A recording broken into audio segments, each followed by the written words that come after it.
Baruch Hashem, it is day number 199 of our daily study of Rambam, Sefer, HaMitzvos. And in the 3 chapters a day of Mishnah Torah, we are continuing with Hilchos Tumas Meis, the laws of impurity contracted through a corpse, chapters 15, 16, and 17. As you know, we're continuing to study the same mitzvah, so I'll say it. Positive Commandment 107, the laws of ritual impurity contracted through a corpse. Okay. I've mentioned some features of this particular form of impurity, which is the first form of impurity that the book of Tara, the book of purity, speaks about. I mentioned that it conveys impurity even just by standing under the same roof as it. That's unique. I mentioned that it's not a one-day thing, it's 7 days. Although there are other things that cause impurity, a state of impurity, to last for 7 days, but it's fairly rare. The feature of Tumas Meis, the impurity imparted by a corpse, that is perhaps the most practically relevant in among its unique features, is that it is Avi Avos Hatuma. And Avi Avos Hatuma literally means father of the fathers of impurity, meaning the granddaddy of impurity. Now, what does that mean? Is it just a way of sort of impressing upon you like it's really, really impure? No, it's a very specific term that our sages use to describe exactly what is happening from the transmission of the impurity from the corpse. It is father of fathers. But in order to understand what that means, you have to understand something in general about the laws of impurity. There are stages or levels of contamination.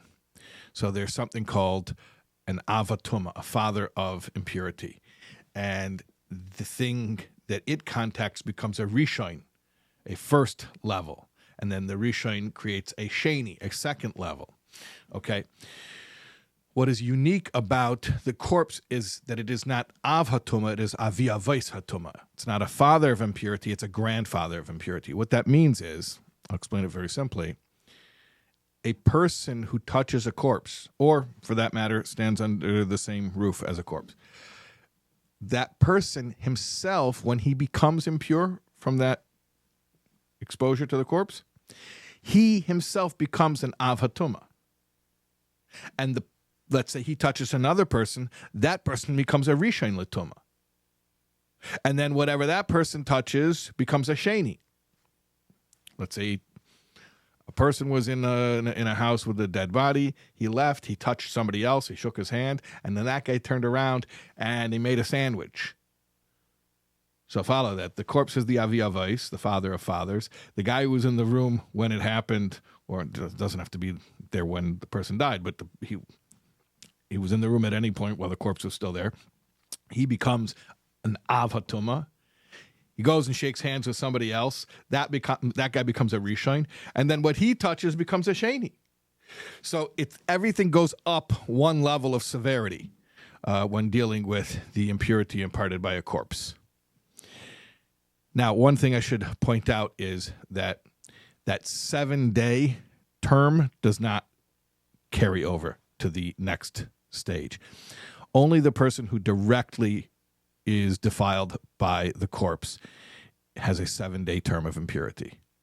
But the impurity that he then passes on to the next stage is a 1-day term of impurity. Okay, you see, we're learning one mitzvah over and over again, but there's so much, there's just endless. Torah is infinite, so you were wondering, what am I going to say every day, learning the same mitzvah over and over again? But you see, there's endless amounts to learn. Okay, we'll see you again, God willing, tomorrow.